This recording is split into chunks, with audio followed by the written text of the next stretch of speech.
It has been almost 40 days since my last video. I've been busy on work-related business, hence the slightly different look that I've got going on at the moment. Please excuse the slightly funny slippers that I've got on at the moment. Welcome back to the channel, everyone. It's been a while. Do apologise. I've been very busy. I'm actually just about to go on holiday with my family as well. But I thought I'd sneak in a bit of an update video on things that have been going on the server in my base, and then get back to normal videos probably next week.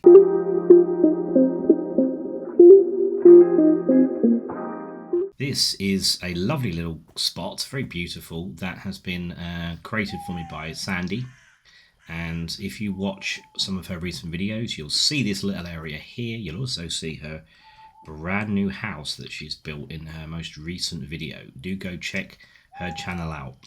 And I'm just going to chill here for a little bit, and then when I'm done, I'm going to head back to my place and show you what I've been doing. Back at my place, I've started to build a facade, if you like, just something to cover up this monotonous brown that this cliff kind of looks. It's not a good look. It doesn't really blend in with the rest of the city, so I'm starting to do something like this.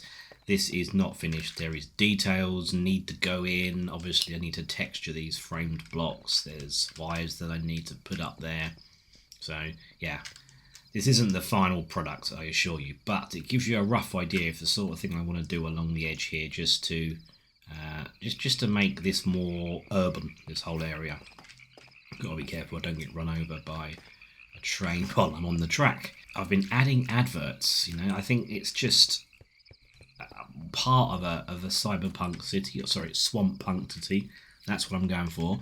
I think adverts, just billboards, just really make a difference with making something look futuristic. I mean, this is pretty cool, isn't it? And all of this stuff, it just makes it look, I think, just a little bit more futuristic. But I want to keep the swamp. The swamp is very important, which is why I've got some of these mud buildings, one right below me, one over there. We've got some of the original jungle village towers there and there, and I'm just kind of building around it, and that is the essence of what I'm trying to do. And I feel futuristic cities will kind of be buildings built around other buildings, buildings built on top of, on the side of, and so there's going to be lots of layered. It's going to be quite a vertical city. I'm not going to spread it out too much in terms of footprint, probably about as far as that fence there, and the other side as well. This side as well. Here we've got the lava, the infinite lava source down there. That's where that orange cable's going. But yeah, I don't want to spread out too much. I want to spread up. That's the key thing. And this skyscraper is obviously an indication of the sort of scale that I'm thinking about. This is a little very temporary deck that I've returned the favour with Sandy, and she can now sit here if she wants, because right below there is a wither skeleton farm. Yep, I've built a spawner, and we have an AE2 mob crusher here, which instantly kills them as soon as they spawn in this little area. Rates aren't great. The rates aren't great at all, but as you can see, the nether stars are really going up. So it's something that you have to be patient with. And patience isn't something that I have in a huge amount of quantities. So what I have also done is making the most of the ability to craft spawners. I have 9 wither skeleton spawner blocks underneath here. Let me just show you with the camera. And nice and simple, they spawn, they fall, they die, and their stuff gets collected. So I will never be short of bones, never be short of coal, but of course it's the heads that I'm looking for. And these rates here are far superior to those in the base. The base is just a little bit of a top-up of wither skeleton skulls. Back in the old wither fart cave, we have this old construction here, this bedrock construction, which is, as soon as I put skulls into the system, this is turned on. It builds, I think I've shown you this before anyway, but it builds these withers here, and again using a mob crusher, it kills them. So that's how I've managed to get 200 odd wither stars fairly quickly. This lava here is just to light the place up so I can see what's going on. Continuing the tour, I've built myself a amethyst farm here, but a relatively simple one. So this uses power from the new area that I've dug out below, more of which I will show you in a minute. This is very simple. You have a block placer here, which if I right click on it, actually no, it doesn't. Where do I? There we go. So I have auto trading over here. One of these dudes gives me which one is it? Here, no, okay, somewhere I don't know where it's coming from, but somewhere I have an auto trader that is providing me with amethyst clusters. So these are the fully formed clusters, but of course they are not the main things that you want. The amethyst shards are the key things that you need for lots of various different advanced crafting. Certainly with industrial foregoing, with AE2, etc. There's a lot of mods that take advantage of that. So whenever I need these, I've got 38,000, absolutely plenty. If I need more, I just set up an auto trading villager here. One of these ones here will be providing that. We will be able to auto trade for the amethyst clusters, these things here. These amethyst clusters will then be placed down here, and this annihilation plane in AE2 will instantly mine it with Fortune 3 enchanted, so we get good amounts from it. And then that goes back into the system, and I just emptied all of my amethyst clusters into this, which placed them, which mined them, and which gave me that. So really simple. And I may not need any more, you know, I mean, that's a significant amount. But the machine is here if I do need it. We have a froglight farm. This is something that has been a slow burner. Sandy has featured it on recent video of hers. It mostly means we can get all the froglights that you get from the Swampier Swamps mod, which means you can get lots of different colours. I think all of the 16 colours of Minecraft have a froglight equivalent, and also there is a different variety of frog for each colour. Probably there are some duplicate frogs in here, so I need to go around and fish them out at some point. If that's what you do with frogs, do you frog them out? Who knows, but either way, you get what I'm saying. There's a lot of activity in here, and these poor magma cubes, as soon as they get killed by the powdered snow, they drop through, and the froggies have a field day. They certainly will never go hungry. And we have froglights for all sorts of situations. When you're trying to build a futuristic city, froglights are actually pretty useful. That sort of slightly neon effect, this is probably the closest we can get to that within this mod pack. Down below, oh, this is a big old area that I've cleared out. So the idea originally for this was to be like a little bit of an underground market, and I still think that will be the case. I need to sort of partition it up, make it quite cramped. I mean, markets like this, they're small, they're cramped, they're busy, there's lots going on, they're noisy, and that's the sort of ambience I want to create. So we have an entrance here with a path that leads directly into the central bit here. And the idea is I will fill these up with little stalls. I mean, there's so many things I could do with that. I don't really want to create too much lag, so making things look busy whilst not introducing lag is going to be a challenge. There's lots of machines going on here, and this is my mechanism area. This whole setup here is effectively a assembly line for plastic. Now, I'm not going to take you into the detail because there's a lot of it, and I am not the expert in mechanism. I'm really just starting off. But I want plastic. I want lots of plastic, because you can actually turn plastic into glow plastic. And the idea is eventually this skyscraper will have lots of glow plastic on it, which will make it stand out at night, which I think will look pretty cool, and something I'm looking forward to doing. But at the moment we have 4,000 HDPE sheets, which can then be crafted with an appropriate colour dye into a plastic block. So the it's quite a noisy area here. We've got all sorts of machines, so I mean, smelting is incredibly easy now. We've got it set up so that all of these raw blocks, as they come in into the AE2 network, will just instantly smelt. And this is an advanced tier, which means it's the second tier out of 4. So you can have lots of parallel smelting things going on. As you can see at the moment, it's way over capacity, under capacity. And a lot of this is coming from this ore laser base, which is mining all sorts of different ores for me, which is pretty handy because these go straight into here and get smelted straight away. Let me demonstrate exactly how fast this is. So a stack of cobblestone. I think this can probably quite easily compete with sort of bulk cooking or blasting or whatever you call it in Create with a fan, etc. But watch this. It divides them up. It's got auto sort on, and as you can see, it's getting through them pretty quickly. Just like that, we have a stack. So I have a feeling that's probably a little bit quicker than the Create option.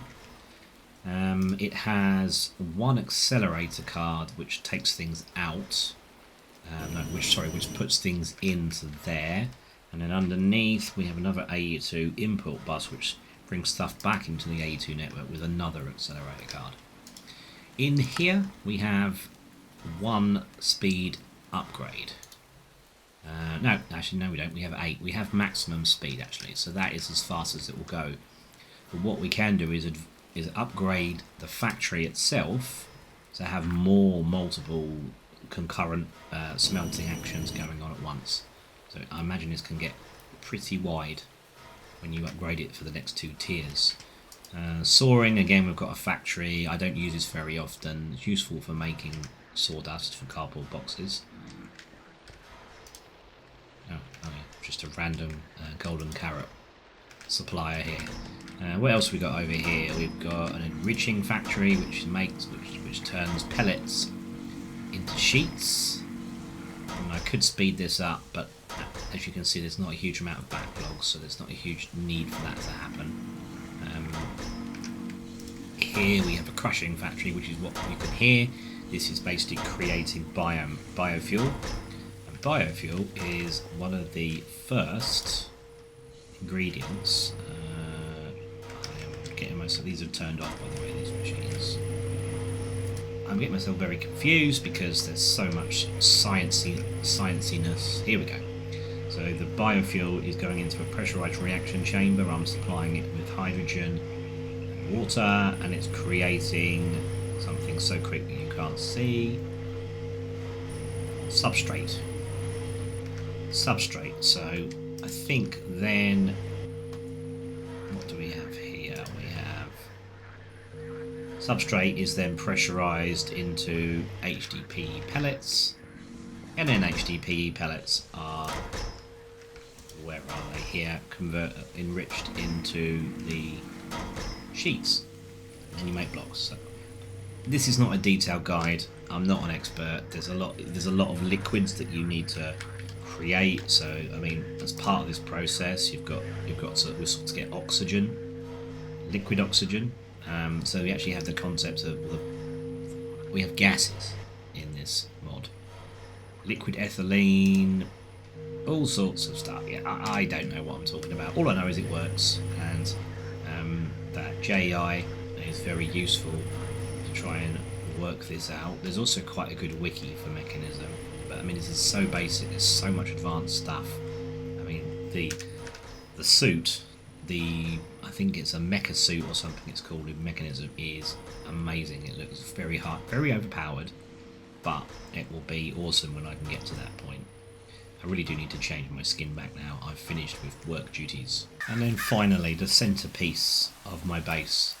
I set the guys on the server a challenge to dress themselves. I just basically left some armor stands here and sort of asked them, as I wasn't actually around, I was away, I asked them to create a Or dress themselves just to create a monument to the server, a monument to chaos, which is what I will probably call this structure, and maybe even this video as well.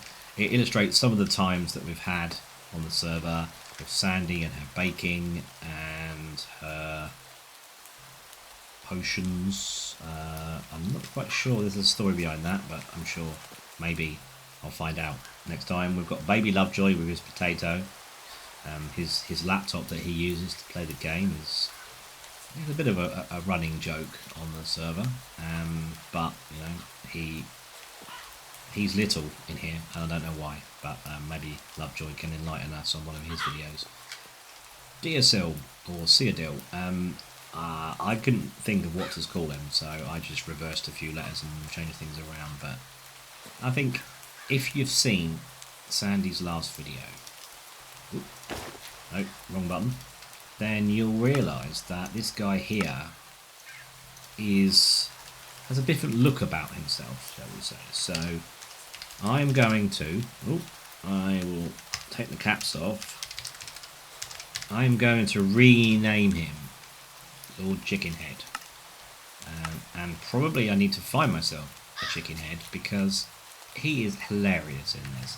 But look at this touch here. We've got a yoinker and a crow. And there was very early on in this series, there was a moment where a rather amusing moment with a crow and a yoinker. And yeah, maybe go and skip back a few videos to see that. Absolutely hilarious. His voice, the emotion in his voice when he lost the crow. Yeah, it was quite a moment. And then there's me here. I don't know why I'm holding a frying pan or on the throne. But I like it. It just looks a very comfortable chair. And this here is, all in all, a monument to the server, a monument to chaos. The dead chickens, I believe this was all due to a fireworks incident where Dio set off some fireworks above here, and then there must have been a flock of chickens flying past, as happens, quite regularly in swamps. And they must have been unfortunately got by the fireworks, and so it's a little bit of a sad sight if you're a chicken lover. There we go. I love it. I really do. It just captures this server pretty accurately. Final update is over in the community area, which is still fairly underdeveloped. We have some mini games starting to be built. This is Sandy's. She showed it in her last video, so if you haven't seen that video, go see that first. I'm going to look at it later. I know it involves fireworks and arrows, but yeah, I'll have a look at it, and maybe in a future video we'll have a game of that with everyone else on the server. Over here is my mini game. It starts over here. I need to start adding some flag poles. Hello, little birdie. You're humming. Anyway, so this is what I'm calling Ender Golf. Do need to get some mega torches around here because I'm a little bit worried about creeper craters, although that might make the golf a little bit more interesting. So the basic concept is you get yourself, do I have some? Yeah, you need to stock up some ender pearls, and this at the moment in the distance is the flag, the pin, if you like, for where the hole is. And it's very simple. It's golf with ender pearls, and you are the ball. So you need to teleport yourself into the hole in as few shots as possible. The actual fairway is marked by this moss carpet. In fact, let's just give it a go. So I could go. There is a very annoying tree here, but I don't think I'll make it that far. But let's see how I can do it. I need to work out what a par is for this. Yeah, definitely didn't make it that far. So the hole down there, I might be able to get over the tree. Let's have a look. Not bad at all. So that's 2. So what I have noticed is you can get stuck in this block that is the flag. So I might need to turn it into a fence post or something. we go. I'm in the hole. 3. Par 3. I don't think you can get a birdie on that. I think that's impossible. Unless there's some technique to throwing ender pearls further. And we need to look into that. If anyone watching has any ender pearl throwing techniques for more distance, please let me know in the comments below. But this is just a bit of a trial hole. A fairly simple one to start. But I'll probably build another 8 or so around this area. And then we'll have a bit of a server game going on. And that should be fun. As with Sandy's as well over there. The last thing to show you, as you can see, there is some weird graphical chunkiness over there. And what is this? This is a new mod that I've added just to my machine, so it's a client mod, not a server mod. And you may notice there's actually some quite impressive render distances here. This is the Distant Horizons mod, which I think it's called Distance. I think it's called Distant Horizons. Yeah, Distant Horizons, which allows me. At the moment, I've got it set to 64. But you can change that up to as high as you want, and it does basically mean you've got a lot of file storage on your computer. It doesn't need to access the server for it, and it means that you can see absolutely crazy distances. So it needs a little bit of. I think I need to get used to some of the configuration settings, because as you can see, this is a good example of this is what my render distance is within the standard Minecraft engine, and then everything over a certain distance, you'll notice the blocks get a little bit more basic. The textures, it's quite obvious. You can see it from there to there. And so I need to try and play around with it. It runs pretty smoothly at the moment because I've actually turned down the quality quite significantly. So there you go. You can see the trees there with the leaves, and then it's more just pink blocks. Oh, I think a train has run over a trader.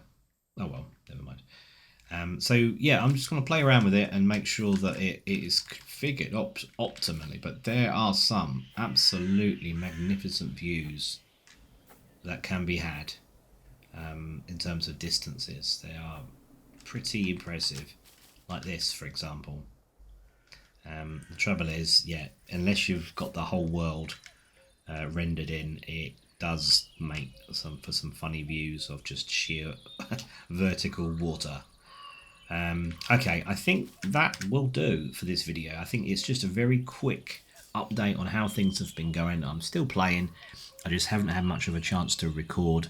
Been busy. I've been going to some beautiful places in the world, Pakistan, India, etc., that sort of area, and I've been having such a great productive time for work, which unfortunately my unpaid job, which is recording videos, has had to sit on the back burner a little bit. So I'm going to change my skin back to traditional grain for the next video. I hope you've enjoyed this whistle-stop tour of the server in terms of what's been going on, and I'll catch you guys in the next video. You take care. See you next time. Bye.